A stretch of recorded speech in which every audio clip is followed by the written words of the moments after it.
Dito kami sa garden ni nanay. Sabi ni nanay dahil sa garden niya nakapatayo siya ng bahay ng 2 palapag. Dito kami bumili kahapon ng gulay. Oh, 'di ba? Ayun si nanay oh. Tapos binigyan kami ng papaya. Ayan si nanay. At saka patula.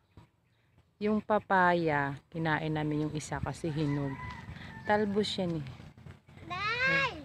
Diba? Ayun si nanay mo! Oo nga. Yan ang mga kangkong. Kaso marumi yan. Kasi galing siya sa tambakan.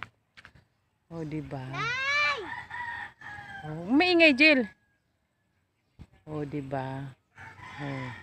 Ayun si nanay oh. Kinalas niya yung kamuti. Hihingiin ko. Kasi itatanim ko sa hardin ko. Araw-araw kami nandito. Makukulitan tong matanda. Ay, Jel, kay mahina yung pandinig pa niya, Jel. Yung anak kong makulit, oh. O, kasi umaambon, kaya, oh. Ay! Bye-bye!